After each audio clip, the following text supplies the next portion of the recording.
যে স্ত্রীলোক জয় মঙ্গলবারের ব্রত পালন করে সে কখনো জলে ডোবে না, আগুনে পোড়ে না, কোনো অস্ত্রের গায়ে তার মরণ হয় না, আর তার হারানিধি ফিরে পেয়ে থাকে। জয় মঙ্গলচণ্ডীর ব্রত সময় বা কাল জ্যৈষ্ঠ মাসেই এই ব্রত করার নিয়ম। পয়লা জ্যৈষ্ঠ থেকে সংক্রান্তি পর্যন্ত যতগুলো মঙ্গলবার পড়ে তার প্রত্যেক মঙ্গলবারেই নিয়মিতভাবে ব্রতের পালন ও অনুষ্ঠান পালন করিতে হয়। কুমারী ও সধবারা জয় মঙ্গলচণ্ডীর ব্রত করতে পারে। জয় মঙ্গলচণ্ডীর ব্রত কথা। ব্রত কথা শোনার সময় 3 গাছা দূর্বা ও একটি করে ফুল হাতে নিয়ে ব্রত কথা শুনবে এবং ব্রত কথা শেষ হলে জল খাবে। শিবের বাড়ি কৈলাস পর্বতে। আকাশ থেকে যেন কোটি কোটি চাঁদের আলো ঝরে পড়ছে সেখানে। গন্ধর্ব, কিন্নর, যক্ষ ও বিদ্যাধরদের গানে কৈলাসে শিবলোক পরিপূর্ণ হয়ে আছে। এমনই একটা দিনে মা ভগবতী পদ্মার সঙ্গে বসে গল্প করছিলেন। এমন সময় হঠাৎ তার মনে এলো যে মর্তে তার পুজোর প্রচলন হওয়া দরকার, তার ব্যবস্থা করতে হবে। এই কথা শুনে পদ্মার খুব ভাবনা হলো। সে ভাবতে লাগলো কেমন করে মর্তে মার পুজোর ব্যবস্থা হতে পারে। পদ্মার এই ভাব দেখে মা বললেন যে এই জন্যে কাউকে ভাবতে হবে না, তিনি নিজেই তার পুজোর ব্যবস্থা করবেন। আর করলেনও তাই। মায়া করি ধরে মাতা জরাতির বেশ, হাতে লাঠি কাঁধে ঝুলি উড়ি পরে কেশ। এমনই এক বুড়ির বেশ ধরে মা চললেন মর্তে। এই বেশে মা উজানিনগরে এক বেনে সদাগরের বাড়িতে গিয়ে উপস্থিত হলেন। এই বেনা সদাগরের 7টি মেয়ে, ছেলে একটু নেই। মা এক বুড়ি ব্রাহ্মণীর বেশে লাঠি ঠুকতে ঠুকতে ঢুকলেন গিয়ে বেনের বাড়িতে। তখন একেবারে ভর দুপুরবেলা, বাইরে প্রচণ্ড রোদ, তাই ঘরের বাইরে কেউ বেরুচ্ছে না। এমনি সময় এসে চাইলেন ভিক্ষে। বেনে বউ তখনই চাল আর টাকা থালায় নিয়ে ভিক্ষে দিতে এলেন। ব্রাহ্মণী তাকে জিজ্ঞাসা করলেন, হ্যাঁ মা, তোমার ছেলে মেয়ে কয়টি? বেনে বউ বলল, আমার 7টি মেয়ে হয়েছে, ছেলে একটিও হয়নি মা। বেনে বউয়ের উত্তর শুনে মা আর তার হাত থেকে ভিক্ষে নিলেন না। তিনি বললেন, ছেলে আটকুড়োর মুখ দেখতে নেই। এই কথা বলে ব্রাহ্মণীর বাড়ি থেকে বেরিয়ে গেলেন এবং কাছে একটা অশ্বত্থ গাছের তলায় গিয়ে বসলেন। এদিকে দুপুরবেলায় এক বুড়ি ভিক্ষে নিতে এসে ছেলে আটকুড়োর মুখ দেখতে নেই বলে চলে গেল। এতে বেনে বউয়ের খুব দুঃখ হলো। সে ভিক্ষের থালা ছুঁড়ে ফেলে দিয়ে বসে বসে কাঁদতে লাগলো। বেনে বউয়ের কান্না শুনে 7 মেয়ে ছুটে এলো, দাস দাসীরা ছুটে এলো, আর স্বয়ং সদাগর ছুটে এলেন। সকলে বেনে বউয়ের কান্নার কারণ জিজ্ঞাসা করলেন, কিন্তু বেনে বউ কোনো কথা বলে না। শেষে সদাগর অনেক অনুনয় বিনয় করার পর সে বলল যে সেই ব্রাহ্মণী ভিখারিণীর কথা। বেনে বউ আরও বলল যে ভিখারিণী বলে গেছে যে মেয়ে আটকুড়োর মুখ দেখতে আছে, তবুও ছেলে আটকুড়োর মুখ দেখতে নেই। সেজন্যই বেনে বউ জেদ ধরেছে যে ছেলে না হলে সে আর জীবন রাখবে না। বেনে সদাগর তখন লোকজন নিয়ে বেরোলো বুড়ির খোঁজে। কিছু দূর গিয়েই সদাগর একটা অশ্বত্থ গাছতলায় বুড়িকে বসে থাকতে দেখল। সদাগর অমনি গিয়ে বুড়ির পাক দুখানা চেপে ধরে বলল, মা, আমার বউ ছেলে আটকুরো বলে তার হাতে ভিক্ষা নাওনি? এতে তার খুবই দুঃখ হয়েছে। এখন তুমি মা দয়া করে একটা ওষুধ দাও, যাতে সে ছেলের মুখ দেখতে পারে। বুড়ি সব শুনে চুপ করে রইল। শেষে অনেক সাধ্য সাধনার পরে বললে, তুই যখন নেহাতেই ছাড়বি না, তখন তোকে একটা ফুল দিচ্ছি, এইটা নিয়ে যা। ফুলটা খুব সাবধানে রাখবি। বেনে বউ যখন অশুচি হবার 4 দিন পরে স্নান করে উঠবে, তখন তাকে এই ফুল ধোয়া জল খেতে বলিস, তাহলে তার চাঁদের মতন ছেলে হবে। বুড়ির কাছ থেকে ফুল পেয়ে সদাগর ছুটল বাড়িতে এবং তার বইয়ের হাতে ফুলটি দিয়ে তাকে সব কথা বলল। কিছুদিন পর এইবার বেনে বউ অশুচি হওয়ায় পর স্নান করে সেই ফুল ধোয়া জল খেল। মা ভগবতীর দয়ায় অল্পদিনের মধ্যেই বেনে বউয়ের পেটে সন্তান এলো। বুড়ো বয়সে বউ গর্ভবতী হয়েছে। এবার তার আটকুরো নাম ঘুঁচবে। বাড়িতে সকলের কি আনন্দ। ক্রমে 9 মাসে বেনে বউয়ের সাধ দেওয়া হলো খুব ঘটা করে। এবার 10 মাস 10 দিন কেটে যাওয়ার পর বেনে বউয়ের প্রসব বেদনা উঠল। কিন্তু প্রসব বেদনায় সে খুব কষ্ট পেতে লাগলো। প্রসব আর কিছুতেই হয় না। সকলে খুব ভাবনায় পড়েছে। এমন সময় একজন বৃদ্ধা এসে বউয়ের ওই অবস্থা দেখে বলল, বৌমা এত কষ্ট পাচ্ছে, সে একবার মা দুর্গাকে ডাকুক না, তিনি সব দুর্গতি দূর করবেন। এই কথা শুনে বেনে বউ কেঁদে কেঁদে মা ভবানীকে ডাকতে লাগলো। এমন সময় কৈলাসে মা ভবানীর সিংহাসন টলে উঠল। মা তখন পদ্মাকে জিজ্ঞাসা করলেন, আরে পদ্মা, হঠাৎ আমার সিংহাসন এভাবে টলে উঠল কেন রে? পদ্মা তখন বললে, মা, তুমি যে বেনে বউকে ওষুধ দিয়েছিলে ছেলে হবার জন্য, আজ 9 দিন ধরে প্রসব বেদনায় সে ভয়ানক কষ্ট পাচ্ছে, তাই তোমাকে ডাকছে। পদ্মার কথা শুনে মার মনে খুব কষ্ট হলো। তিনি আবার বুড়ির বেশে বেনে বউয়ের বাড়ি গিয়ে হাজির হলেন। বাড়িতে তখন অনেক লোকজনের যাতায়াত চলছে। মা তখন একটি মেয়েকে জিজ্ঞেস করলেন, হ্যাঁ গা, কি হয়েছে? তোমাদের বাড়িতে এত লোকজন কেন? মেয়েটি তখন বুড়িকে সব কথা বলল। বুড়ি তখন বললেন, আমি কি বউরানীকে একবার দেখতে পারি? মেয়েটি বলল, কেন পারবে না মা? এই বলে মেয়েটি বুড়িকে নিয়ে গেল বেনে বউয়ের কাছে। বুড়ি তখন বললে, ঘর থেকে সবাই বেরিয়ে যাও, আমি একলা বউরানীর কাছে থাকব, তোমাদের কোনো ভয় নেই। বুড়ির কথা মতো সকলে ঘর থেকে বেরিয়ে যেতে বুড়ির বেশে মা ভগবতী বউরানীর গায়ে তার পদ্মহস্ত বুলিয়ে দিলেন। সঙ্গে সঙ্গে বেনে বউ একটি চাঁদের মতন ছেলে প্রসব করলে। মা ভবানী তখন ছেলেটিকে একটু আদর করলেন আর বললেন, এর নাম রেখো জয়দেব। এই বলে মা অদৃশ্য হয়ে গেলেন। এইভাবে কিছুদিন কেটে গেল। হঠাৎ আবার মা ভগবতীর সিংহাসন টলে উঠল। আবার বুড়ির বেশে মা হাজির হলেন ধনপতি সদাগরের বাড়িতে। তেমনি দুপুরবেলায় সেখানে গিয়ে ভিক্ষে চাইলেন।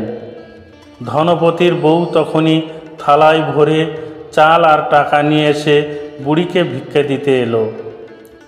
বুড়ি তখন তাকে জিজ্ঞাসা করল, হ্যাঁ মা, তোমার ছেলে মেয়ে কটি? বেনে বউ বলল, আমার 7টি ছেলে, মেয়ে হয়নি মা। এই কথা শুনে বুড়ি আর ভিক্ষা নিলেন না, শুধু বলে গেলেন, ছেলে আটকুরোর মুখ দেখতে আছে, তবু মেয়ে আটকুরোর মুখ দেখতে নেই। এই কথা শুনে বেনে বউ ভিক্ষের থালা ছুঁড়ে ফেলে দিল আর নিজে মাটিতে পড়ে খুব কাঁদতে লাগলো। তার কান্নাকাটি শুনে বাড়িশুদ্ধ লোক এসে পড়ল তার কাছে, আর কান্নার কারণ জিজ্ঞাসা করতে লাগলো। কিন্তু বেনে বউ উত্তরই দেয় না। অনেক সাধ্য সাধনার পর সে বলল যে এক ব্রাহ্মণী তার হাতে ভিক্ষা না নিয়ে চলে গেছে, আর বলে গেছে ছেলে আটকুড়োর মুখ দেখতে আছে, কিন্তু মেয়ে আটকুড়োর মুখ দেখতে নেই। এই কথা বলার পর বেনে বউ খুব কাঁদতে কাঁদতে বলল যে মেয়ে না হলে সে আর কিছুতেই তার প্রাণ রাখবে না। সদাগর তখন লোকজন নিয়ে বুড়ির খোঁজে বেরোলো। তারা কিছু দূর গিয়ে দেখল বুড়ি একটা বটগাছের নিচে বসে আছে। সদাগর তখন তার পা দুটো ধরে অনেক অনুনয় বিনয় করে বলল, মা, আমার মেয়ে হয়নি বলে তুমি আমার বইয়ের হাতে ভিক্ষা নাওনি? সে কেঁদে কেঁদে সারা হচ্ছে, এখন কি করে আমার মেয়ে আটকুড়ো নাম ঘুঁজবে? দয়া করে তুমি তার ব্যবস্থা করে দাও মা। সদাগরের কথা শুনে মার দয়া হলো। তখন তিনি তার ঝুলির ভেতর থেকে একটা ফুল বের করে সদাগরের হাতে দিলেন, আর বললেন, এটা তুই নিয়ে যা, আর খুব যত্ন করে রাখিস। তোর বইয়ের অশুচি হবার পর 4 দিন পরে শুচি হলে এই ফুলটা ধুয়ে জল খেতে বলিস, তাহলেই ফুলের মতন মেয়ে হবে তার। এর কিছুদিন পরে বেনে বউ গর্ভবতী হলো। 10 মাস 10 দিন কেটে যাবার পর প্রসব বেদনা দেখা দিল, কিন্তু প্রসব আর কিছুতেই হতে চায় না। বেনে বউ খুব কষ্ট পেতে লাগলো। তখন সে কেঁদে কেঁদে মাকে ডাকতে লাগলো। এবারেও মার সিংহাসন টলে উঠল।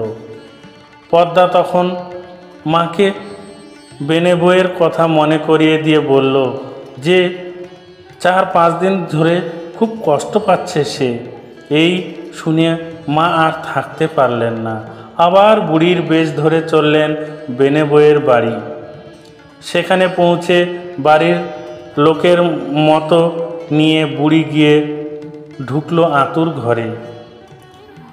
এইখানে বেনে বউয়ের কাছে যারা বসেছিল, বুড়ি তাদের বললে, তোমরা সকলে একবার ঘরের বাইরে যাও, আমি একলা একটু বইয়ের কাছে থাকব। বুড়ির কথা শুনে সকলে যেন আবিষ্ট হয়ে ঘর থেকে বেরিয়ে গেল। বুড়ি তখন ঘরের দরজা বন্ধ করে দিয়ে বেনে বউয়ের গায়ে হাত বুলিয়ে দিলেন। সঙ্গে সঙ্গে বেনে বউ একটি ফুলের মতো মেয়ে প্রসব করল। মা তাকে নিয়ে একটু আদর করলেন, তারপর তাকে বেনে বউয়ের কোলে দিয়ে বললেন, এর নাম রেখো জয়াবতী। এই বলে মা অদৃশ্যা হয়ে গেলেন। ক্রমে জয়াবতী 7 বছরে পড়ল। সে এখন তার সম জোড়ালে পায়, মলে জিয়ই, ধারে কাটে না, আগুনে জলে ফেলে দিলে মরণে ঘটে না, সতীন মেরে ঘর পায়, রাজা মেরে রাজ্যটি পাইটি, পাড়ার মেয়ে নিয়ে পুতুল খেলে আবার ঠাকুর পুজো করে। সে ছেলে খেলার মতো বালির নৈবেদ্য, কাঁঠাল পাতা, বেল পাতা, বনের ফুল আর নানান রকমের লতা পাতা দিয়ে আপন মন থেকেই মঙ্গলচণ্ডীর পুজো করতে থাকে। একদিন সে এইভাবেই পুজো করছে, এমন সময় জয়দেবের পায়রা এসে বসল জয়াবতীর কোলে। জয়দেবও পায়রার পিছনে ছুটে যাচ্ছিল। সে এসে দেখল পায়রা জয়াবতীর কোলে বসে আছে। জয়দেব বললে, আমার পায়রা দাও। জয়াবতী বলল, বাহ বাহ রে, পায়রা আমার কোলে এসে বসেছে, আমি তোমায় পায়রা দেব কেন? না, দেব না, না। জয়দেবও ছাড়বার পাত্র নয়। সে তার পায়রা নিয়ে তবে ছাড়ল। যাবার সময় সে জয়াবতী আর তার সঙ্গীদের জিজ্ঞাসা করল, এ তোমরা কি করছো? জয়াবতী বলল, আমরা মা মঙ্গলচণ্ডীর পুজো করছি। জয়দেব আবার বলল, এতে কি ফল হয়? জয়াবতী বলল, হারালে পাই, মলে জিওই, ধারায় কাটে না, আগুনে জলে ফেলে দিলে মরণ ঘটে না, সতীন মেরে ঘর পায়, রাজা মেরে রাজ্য পায়। এই কথাগুলো শোনার পর জয়দেব বাড়িতে ফিরে এসে গোসা করে গিয়ে শুলো। কারোর সঙ্গে কোনো কথাই বলে না ছেলে। বাড়ি শুদ্ধ একেবারে অস্থির। সকলে কত জিজ্ঞাসা করলো যে কিসের জন্য তার এত রাগ হয়েছে, কিন্তু সে কোনোই উত্তর দিল না। শেষে জয়দেবের মা এসে অনেক অনুনয় বিনয় করতে জয়দেব বলল যে সদাগরের মেয়ে জয়াবতীর সঙ্গে তার বিয়ে দিলে তবে সে নাওয়া খাওয়া করবে। জয়দেবের মা তার এই কথা শুনে বলল, এরই জন্যে তোর এত রাগ? এই তোর কথা? এই জন্যে ভাবনা কি? আমি কর্তাকে বলে শীঘ্রই জয়াবতীর সঙ্গে তোর বিয়ের ব্যবস্থা করে দিচ্ছি। ওরা তো আমাদের ঘর কিছুই আটকাবে না। কিছুদিন পরেই বেনে সদাগর জয়াবতীর বাবা ধনপতি সদাগরের কাছে বিয়ের প্রস্তাব পাঠালো। ধনপতিও বেনে সদাগরের লোকের মুখের কথা শুনে বিয়ে দিতে রাজি হয়ে গেল। আর বিয়ে স্থির হলো জ্যৈষ্ঠ মাসের মঙ্গলবারে। জ্যৈষ্ঠ মাসের জয় মঙ্গলবারের ব্রতের দিন খুব ধুমধাম করে জয়াবতীর সঙ্গে জয়দেবের বিয়ে হয়ে গেল। বিয়ের দিন রাত্রিরে বাসর ঘরে জয়াবতী আঁচল বাঁধা গদ বের করে খেয়ে নিল। তাই দেখে জয়দেব বলল, ও কি, তুমি কোনো তুক করলে নাকি? জয়াবতী বলল, তুকতাক কিছুই করিনি। আজকে জয় মঙ্গলবারের ব্রত করেছি, তার গদ খেলুম। বিয়ের পরদিন ধনপতি সদাগর জয়াবতীকে সোনার গহনায় একেবারে মুড়ে দিল আর অনেক ধনরত্ন দিয়ে বর কনেকে বিদেয় করল। যাবার সময় জয়দেব তার বাবার সঙ্গে না গিয়ে একটা আলাদা ডিঙ্গিতে করে বউকে নিয়ে চলল। ছেলের ইচ্ছেই তার বাবা কোনো বাধা দিলেন না। খানিক দূর যাবার পর জয়দেব জয়াবতীকে বলল, দেখো এখানে অনেক চোরের উপদ্রব, তুমি অনেক গয়না পরে আছো, চুরি যাবার খুব ভয় আছে। তুমি সমস্ত গয়না খুলে তোমার কাপড়ের একটা পুটলি করে আমায় দাও, আমি ওটা কোলে নিয়ে বসে থাকি আর তুমি আমার চাদরটা পরে থাকো।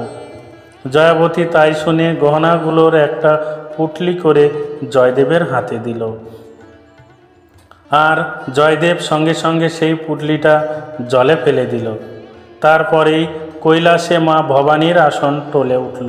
মা পদ্মাকে জিজ্ঞেস করলেন, আবার আমার সিংহাসন টলল কেন রে পদ্মা? পদ্মা বলল, তোমার জয়দেব জয়াবতীর গহনা জলে ফেলে দিয়েছে, এখন কি উপায় হবে? দেবী ভবানী তক্ষণে রাঘব বোয়ালকে ডেকে বললেন, আমার জয়াবতীর সমস্ত গয়না জয়দেব পুটলি করে জলে ফেলে দিয়েছে।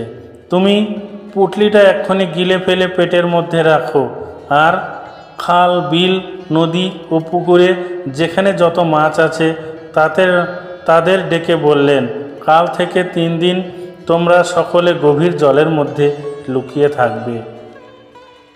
এইদিকে বেনে সদাগরের বউ মেয়েদের নিয়ে ডিঙ্গা বরণ করতে এলো।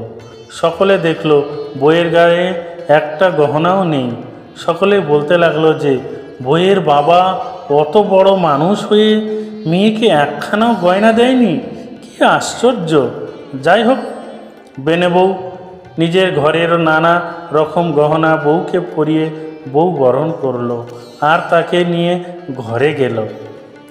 পরের দিন বউ ভাত, ভালো মাছ ধরে দেবার জন্য জেলেদের উপর হুকুম হলো। জেলেরাও বেরোলো মাছ ধরতে, কিন্তু কোথাও কোনো মাছ মেলে না। নদীতে জাল ফেলতে জালে পড়ল সেই রাঘব বোয়াল মাছ, যেই জয়াবতীর গহনার পুটলি গিলেছিল। জেলেরা মাছ নিয়ে সদাগরের বাড়িতে এলো। প্রকাণ্ড মাছ, বাড়ির সবাই খুশি। মাছ কাটবার আয়োজন হলো, কিন্তু বটি কাটারি এমনকি কুড়োল দিয়েও সেই মাছকে কাটতে পারল না। এই সব ব্যাপার দেখে জয়াবতী তার শাশুড়িকে বলল, মা আমি মাছটা কুটব। শাশুড়ি বলল, এতগুলো মানুষ পারল না, আর তুমি পারবে? কি বলছো বৌমা? জয়াবতী কিন্তু সহজে ছাড়ল না। শাশুড়িকে অনেক বুঝিয়ে সুজিয়ে নিজেই মাছ করতে বসলো। মা মঙ্গলচণ্ডীকে স্মরণ করে সে ছোট্ট বটির একটা দুটো কোপ মারতেই মাছটা টুকরো হয়ে গেল, আর তার পেটের ভেতর থেকে বেরিয়ে এলো সেই গহনার পুঁটলি। জয়াবতী তখনই ঘাটে গিয়ে সেই পুঁটলিটা ধুয়ে নিয়ে নিজের সব গহনা পরে নিল। তখন সকলে বলতে লাগলো, ওহ, কি গহনাই দিয়েছেন ধনপতি। বেনে সদাগরের বইয়ের তখন আর আনন্দ ধরে না। এই দিকে জয়াবতীকে সব গহনা ফিরে পেতে দেখে জয়দেব ভাবল, হারালে পায়। জয়াবতী তো সত্যিই সব হারিয়ে আবার ফিরে পেল। সেই দিন বৌভাত। 1700 বেনে এসেছে নিমন্ত্রণ খেতে। জয়দেব গিয়ে চুপি চুপি তাদের বলে দিল যে তারা যেন বলে মাছ যে কুটেছে সেই যদি রান্না করে তবেই তারা খাবে, না হলে তারা খাবে না। তখনই কথাটা শুনে বেনে সদাগরের কানে উঠলে। বেনে সদাগর জয়াবতীর কাছে গিয়ে বলল, মা জয়াবতী, তুমি রান্না না করলে কেউ খাবে না বলছে, এখন কি হবে মা? একটা উপায় আছে যে তোমাকেই করতে হবে। এই কথা শুনে জয়াবতী প্রাণ ভরে মা মঙ্গলচণ্ডীকে ডাকতে লাগলো। জয়াবতীর কাতর প্রার্থনা শুনে আবার কৈলাসে মা ভবানীর আসন টলল। মা পদ্মাকে বললেন, কি হয়েছে পদ্মা, আবার আমার আসন টলল কেন? পদ্মা বলল, তোমার ব্রতদাসী জয়াবতী বিপদে পড়ে তোমাকে ডাকছে। আজ বৌভাত। 1700 বেনে এসেছে নিমন্ত্রণ খেতে। তারা বলছে জয়াবতী না রান্না করলে কেউ খাবে না। তখন মা ভবানী এক শ্বেত মাছের রূপ ধরে উড়ে জয়াবতীর কাছে গিয়ে উপস্থিত হলেন। পরে জয়াবতীর কানে কানে বললেন, ভয় কি, তুমি বলো। 17টি হাঁড়ি চাই, 17টি সরা চাই, আর 17 গোছা বেড়ি চাই। মায়ের কথা মতো জয়াবতী গিয়ে শ্বশুরকে ওই জিনিসগুলো আনতে দিতে বলল। জয়াবতীর শ্বশুর তক্ষুনি জিনিসগুলো আনিয়ে দিল। জিনিসগুলো রান্নাঘরে রেখে দেবার পরে জয়াবতী একখানি চেলি পরে রান্নাঘরে গিয়ে ঢুকে দরজা বন্ধ করে মা মঙ্গলচণ্ডীকে স্মরণ করল।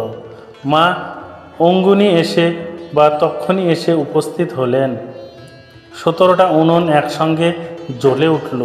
দেখতে দেখতে হাঁড়িগুলো রান্না চেপে গেল, আর রান্না হয়েও গেল অল্প সময়ের মধ্যে।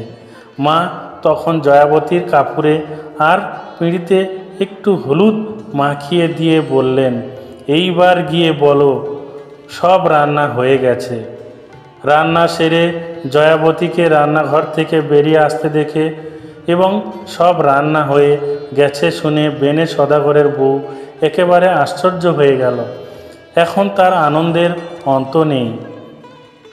এত শিগগির সব রান্না হয়ে যেতে দেখে সকলে জয়াবতীর খুব সুখ্যাতি করতে লাগলো। জয়দেব তখন আবার গিয়ে বেনেদের বলে এলো যে তারা যেন বলে, যিনি রান্না করেছেন তিনি পরিবেশন না করলে কেউ খাবে না।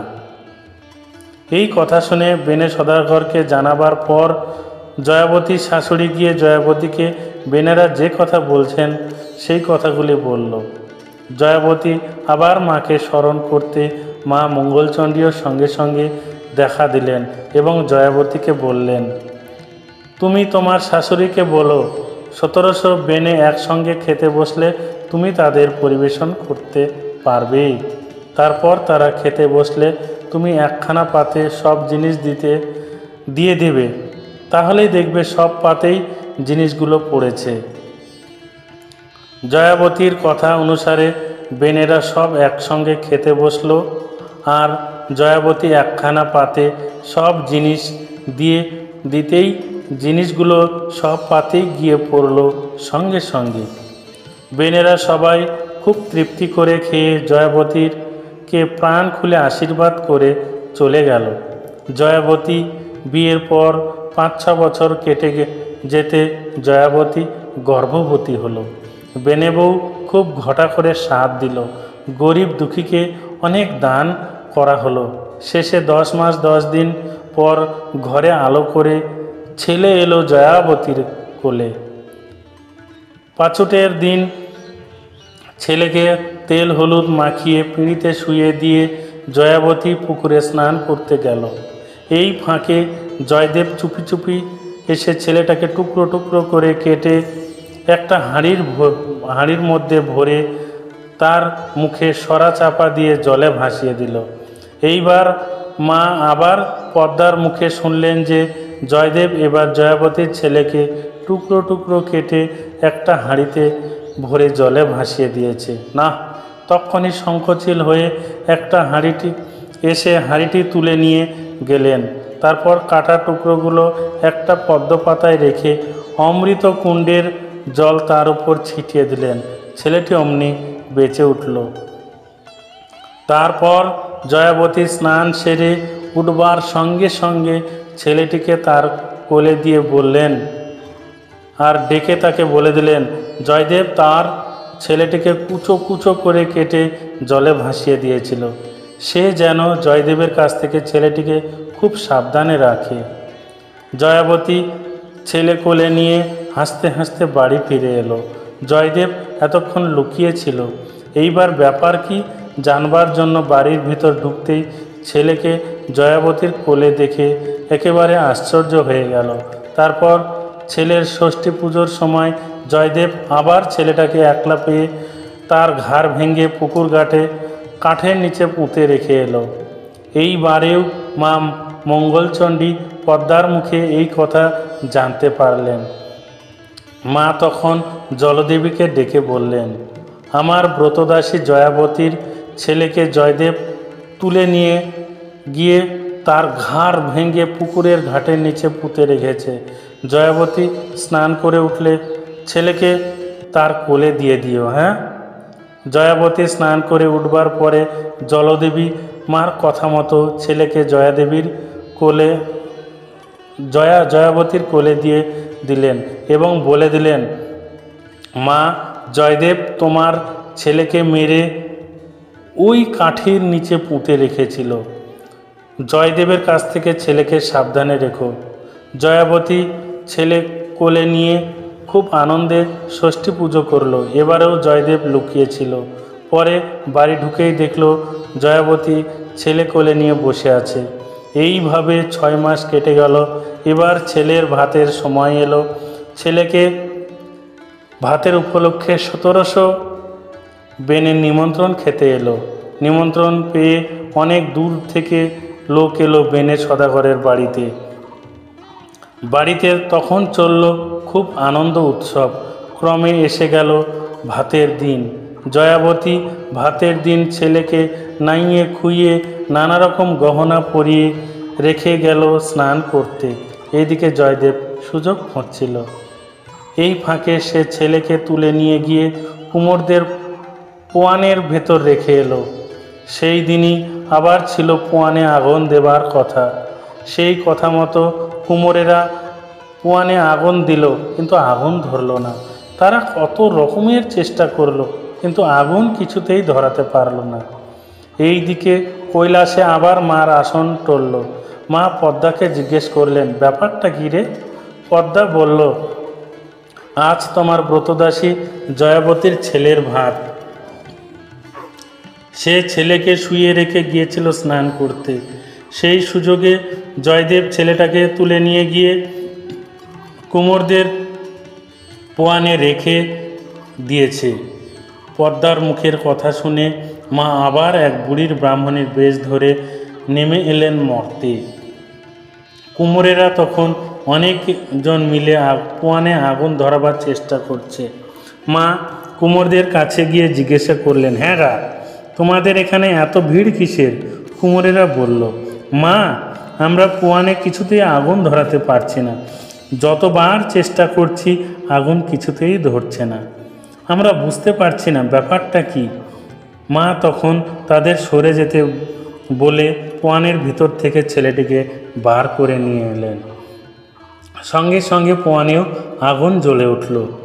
মা তারপর ছেলেটিকে নিয়ে গিয়ে জয়াবতীর কোলে দিয়ে বললেন, তোমায় কতবার বলেছি যে ছেলেটিকে সাবধানে রেখো মা, তা তো তুমি পারছো না। আজ জয়দেব তোমার ছেলেকে নিয়ে কুমোরদের পোয়ানের ভিতর রেখে এসেছিল। এই কথা শুনে জয়দেব এবং তার ছেলেকে আশীর্বাদ করে মা অদৃশ্য হয়ে গেলেন। সন্ধ্যের পর জয়দেব বাড়িতে ঢুকে দেখল যে ছেলে বেশ আনন্দে মায়ের কোলে বসে খেলা করছে। এইবার জয়দেব বুঝল, 3 বার চেষ্টা করেও যখন ছেলে কোনো ক্ষতি করতে পারল না, তখন এই কথা মানতে হবেই যে ব্রতের ফল হয়তো অন্যথা কখনো হয় না। এরপর আর একদিন শেষ দেখবার জন্য জয়দেব একখানা কাটারি দিয়ে ছেলেটাকে কাটতে আরম্ভ করল। এমন সময় জয়াবতী এসে বলল, এ কি করছো তুমি? এত রকম করেও তোমার বিশ্বাস হলো না মা মঙ্গলচণ্ডীর ওপর? জয়দেব বেশ খানিকটা লজ্জিত হয়ে বলল, হ্যাঁ, এইবার আমার বিশ্বাস হয়েছে। তারপর থেকে জয়দেব আর কোনো অঘটন ঘটানোর চেষ্টা করল না। জয়াবতীকে নিয়ে সে খুব বেশ সুখে সংসার করতে লাগলো। পরে তাদের আরও কয়েকটি ছেলে মেয়ে হলো। জয়াবতীর শ্বশুর ও শাশুড়ি নাতি নাতনির মুখ দেখে খুব আনন্দে দিন কাটিয়ে শেষে স্বর্গে চলে গেল। জয়াবতী আর জয়দেব তাদের ছেলে মেয়ের কাছে মা মঙ্গলচণ্ডীর ব্রতের কথা প্রচার করল এবং তাদেরও প্রচার করতে বলে দিল। তারপর একদিন শুভ দিনে স্বয়ং ভগবান পুষ্পক রথ পাঠিয়ে দিলেন। জয়দেব ও জয়াবতী জীবন্ত অবস্থায় সেই রথে চড়ে স্বর্গে চলে গেল। সকলে তাদের এই অবস্থা দেখে খুব ধন্য করতে লাগলো। সেই থেকে জয় মঙ্গলবারের ব্রতকথা পৃথিবীময় ছড়িয়ে পড়ল। জয় মঙ্গলচণ্ডীর ব্রতের ফল। যে স্ত্রীলোক জয় মঙ্গলচণ্ডীর ব্রত পালন করে সে কখনো জলে ডোবে না, আগুনে পোড়ে না, কোনো অস্ত্রের ঘায়ে তার মরণ হয় না, আর তার হারানিধি ফিরে পেয়ে থাকে। আশা করি আপনারা জয় মঙ্গলচণ্ডী ব্রতকথা ভালোভাবে শ্রবণ করেছেন এবং অনুধাবন করতে পেরেছেন যে মা মঙ্গলচণ্ডীর পুজো করলে, তার ওপর বিশ্বাস রাখলে জীবনে সব কিছুই সম্ভব। কোনো কিছু হারিয়ে গেলেও সেইটা পাওয়া যায়, জলে ডুবলেও ফিরে পাওয়া যায়, কাটলেও ফিরে পাওয়া যায়, আগুনে পুড়ে গেলেও ফিরে পাওয়া যায়। এক কথায় মা মঙ্গলচণ্ডীর কৃপা থাকলে জীবনে সব কিছুই সম্ভব হয়। তাই আপনারা ভালোভাবে এই মঙ্গলচণ্ডী ব্রতকথা শ্রবণ করুন, তৎসহ মা মঙ্গলচণ্ডীর পুজো করুন। সবাই ভালো থাকবেন, সুখে থাকবেন। ঈশ্বর আপনার মঙ্গল করুন। জয় মা মঙ্গলচণ্ডী, জয় শ্রীকৃষ্ণ, জয় রাধে, জয় গোপাল।